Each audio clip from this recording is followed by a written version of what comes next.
De l'ERTM, il est 13h à Amabangou, c'est dans la cité des 333 Tombouctou, la même heure au camp Soundata Keita de Kati.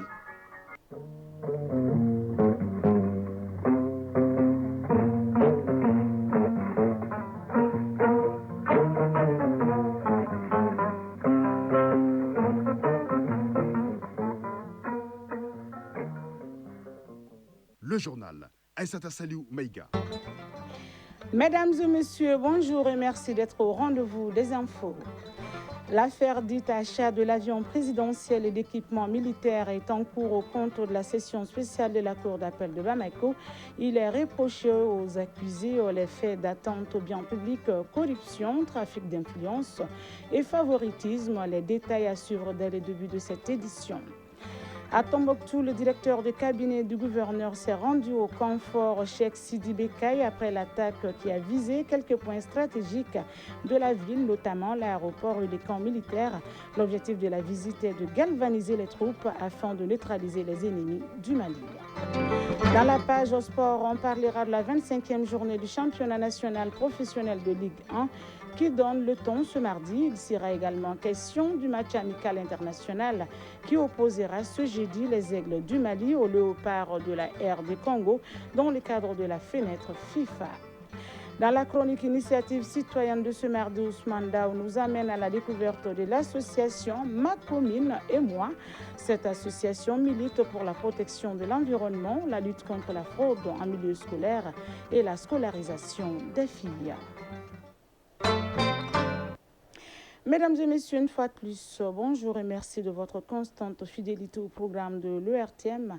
Je vous le disais à l'instant, dans les titres, l'affaire dite achat de l'avion présidentiel et d'équipement militaire est en cours au compte de la session spéciale de la Cour d'appel de Bamako.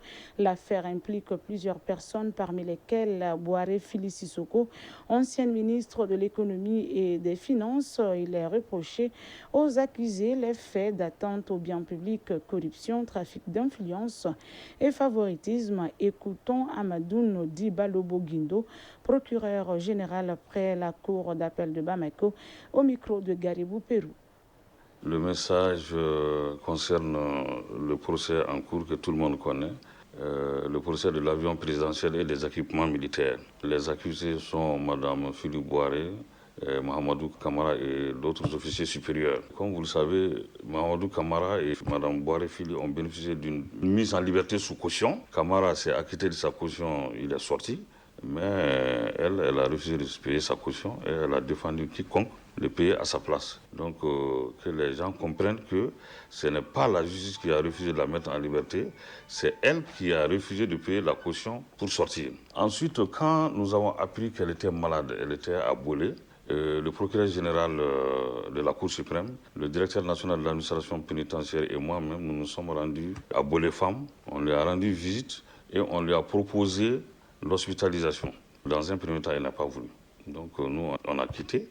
Et c'est plus tard qu'on a appris qu'elle a accepté d'être hospitalisée et elle est à l'hôpital du Mali. Donc le procès initialement prévu pour le 22, entre-temps, il y a eu deux certificats le 22 mai, deux certificats médicaux qui ont été faits pas à la demande de la justice, qui ont attesté qu'elle est saine d'esprit et qu'elle peut suivre le procès là, mais qu'elle ne peut pas rester longtemps dans une position assise. Donc, advenue cette date, nous on pensait que toutes les dispositions avaient été prises pour que le procès puisse se tenir, mais on a été surpris de constater qu'elle est venue dans une ambulance, ça c'est pas grave, mais sur une civière. Et on l'a fait rentrer dans la salle, dans cet état-là, toute couverte de draps. Donc le président avait demandé à ce qu'on la fasse asseoir dans une chaise ou dans un fauteuil. Les médecins n'ont pas protesté, mais sa défense a refusé, catégoriquement. On n'a pas compris ça. Donc pour ne pas qu'on donne l'impression d'être une justice inhumaine, la Cour a renvoyé l'affaire au 2 juin. Elle est venue dans une ambulance, on l'a fait asseoir dans une chaise, à sa demande et sur conseil des médecins. Mais quelque temps plus tard, elle ne tenait plus. Bon, elle dit qu'elle ne tient plus, elle s'est couchée et la Cour était encore obligée de renvoyer. Donc nous, on n'a rien contre elle. Elle est avec d'autres accusés qui souhaitent connaître leur sort. S'il y a des charges contre eux, ils seront condamnés. S'il n'y en a pas, ils seront acquittés. C'est pareil pour elle. La ville de Tombouctou a été la cible d'une attaque complexe ayant visé quelques points stratégiques de la ville, notamment l'aéroport et le camp militaire. Grâce au professionnalisme et le dynamisme des femmes, une belle correction a été livrée aux assaillants. Le directeur du cabinet du gouverneur s'est rendu au camp Fort Cheikh Sidi Bekay pour féliciter les hommes au nom des plus hautes autorités du pays. Le commandant de zone de la 5e région militaire, colonel Seydou Niagandou, est au micro de notre correspondant sur place, Najim Baba Sissi.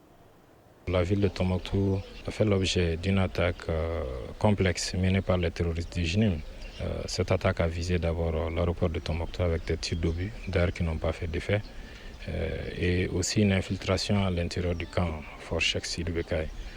Et le commando qui s'est infiltré au niveau du camp Cheikh Sidi Bekay, à peu près une dizaine neutralisés. Et actuellement, le ratissage est en cours. Nous avons des terroristes qui ont été interpellés, des armes qui ont été récupérées et nous continuons le ratissage au niveau de la ville de Tombouctou. Nous tenons ici à rassurer l'ensemble de la population de Tombouctou que la situation est sous contrôle et que très prochainement, les gens pourront vaguer à leur occupation. Et nous allons veiller à la libre circulation des personnes et de leurs biens à l'intérieur de la ville de Tombouctou. Et aussi profiter de ce micro pour et quand même dire bravo aux éléments qui se sont déterminés. D'ailleurs, c'est une lutte existentielle, on n'a pas d'autre choix. Le choix que nous avons, c'est de nous défendre et de neutraliser le maximum. Et nous allons continuer la lutte par la grâce de Dieu. Le message à l'endroit de la population est de continuer à collaborer, de rester dans les maisons quand ça tire à l'intérieur de la ville. Et comme la population l'a toujours fait, de nous aider encore à localiser ces groupes armés terroristes. D'ailleurs, c'est elle-même qui nous a permis de pouvoir continuer avec le ratissage, de mettre la main sur certains, de mettre la main sur les armes qui ont été jetées à l'intérieur de la ville. Donc nous disons par là bravo à la population et de croire à son armée et de continuer quand même à collaborer. Et c'est à ce seul prix que nous allons avoir le dessus sur l'ennemi. En commune 2 du district de Bamako, le ministre de l'Environnement, de l'Assainissement et du Développement durable en visite de terrain ce dimanche pour constater l'état d'évolution des travaux de salubrité dans le cadre du concours interquartier.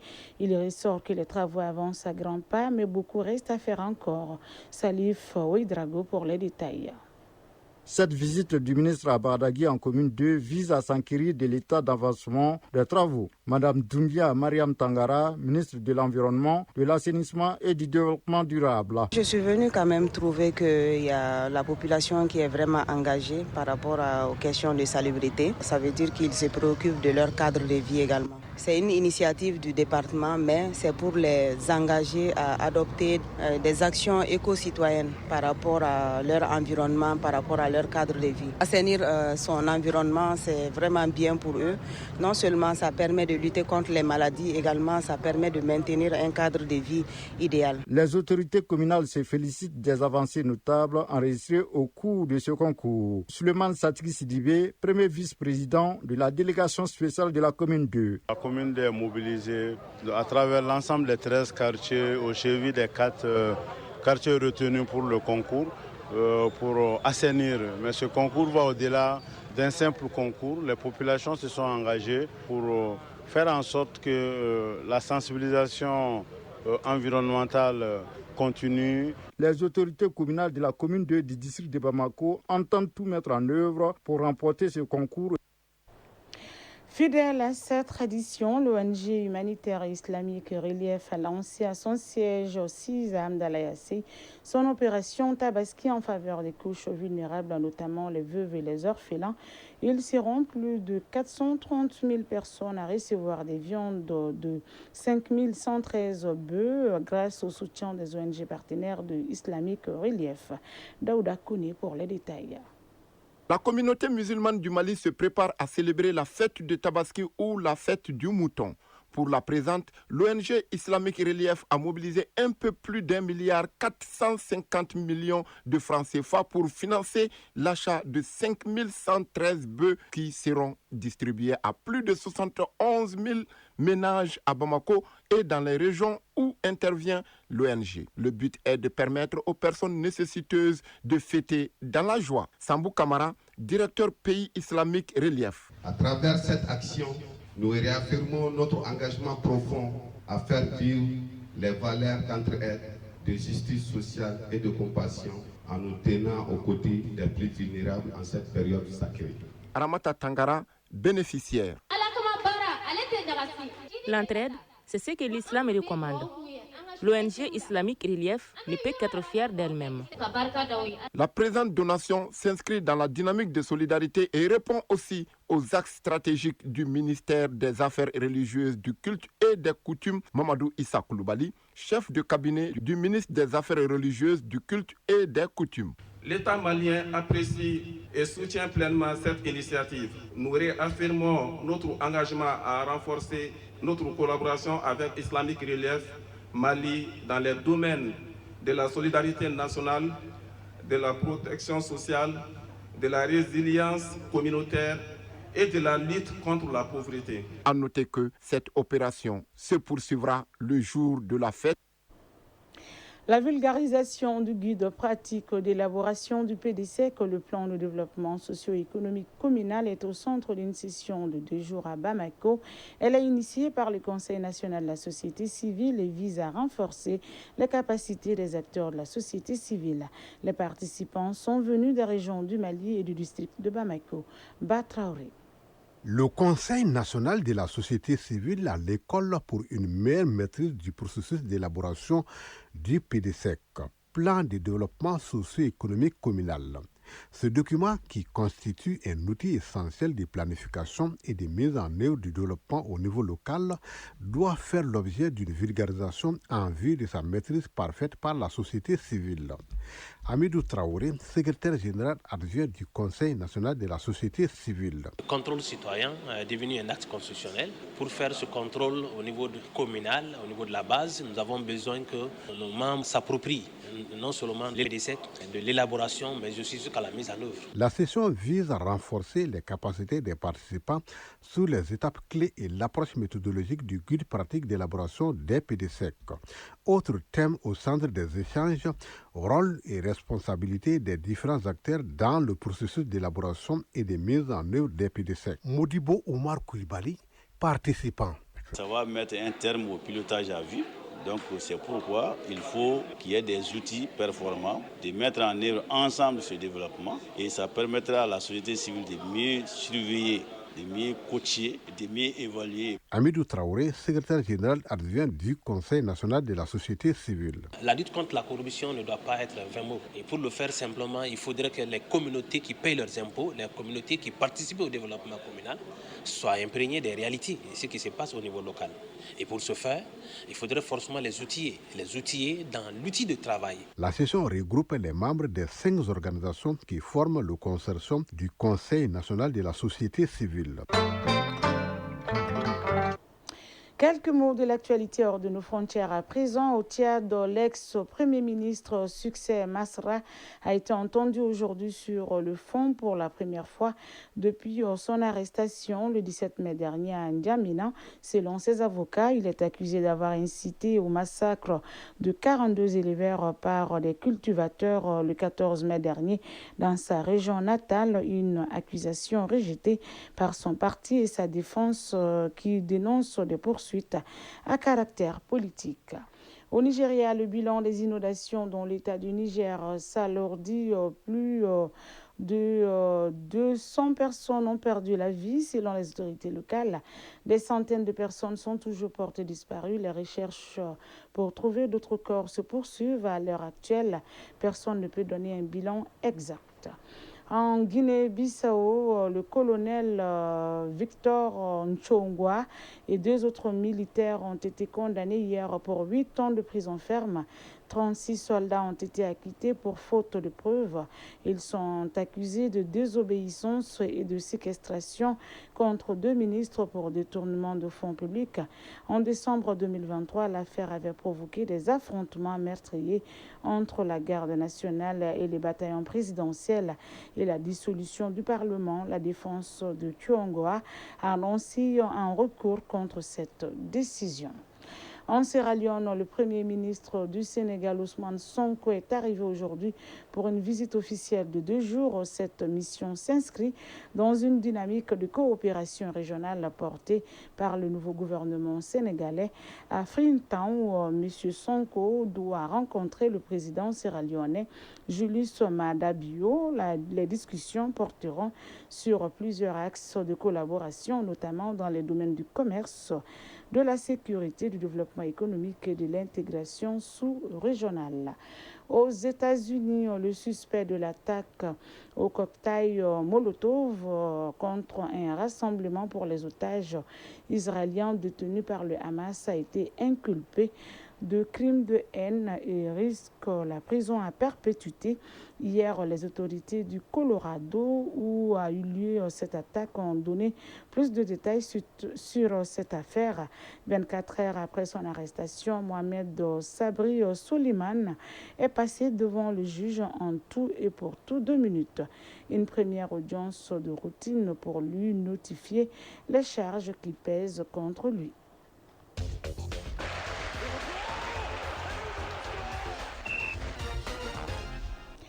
L'actualité sportive, c'est avec vous aussi, Lagatou Sissé. Bonjour.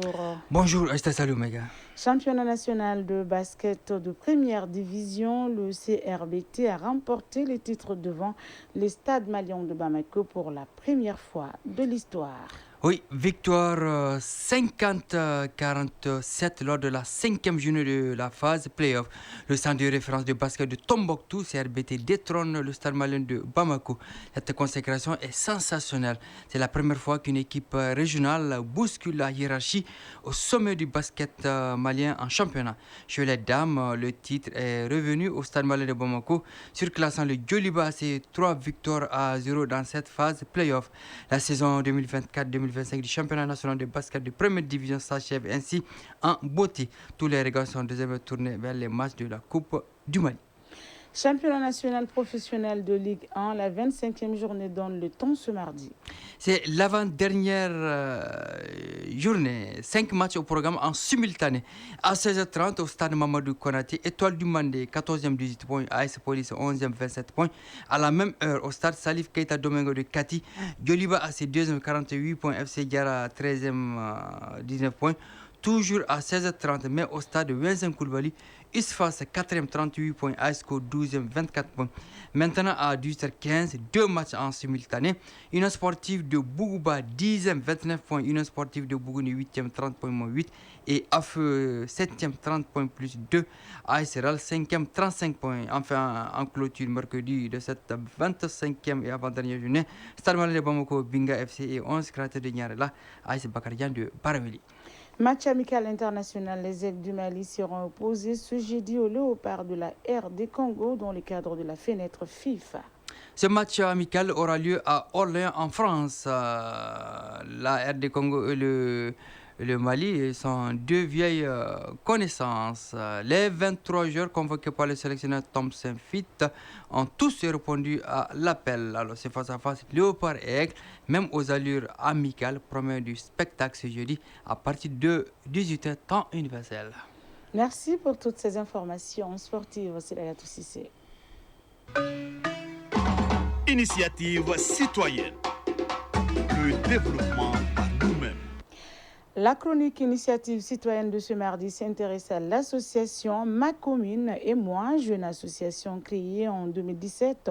Elle milite pour la protection de l'environnement, la lutte contre la fraude dans le milieu scolaire et la scolarisation des filles, mais surtout le rassemblement de la jeunesse autour d'un idéal commun pour influer sur le cadre de vie des zones d'intervention de l'association. Plus de détails avec Ousmane Daou dans la chronique initiative citoyenne et c'est une rediffusion.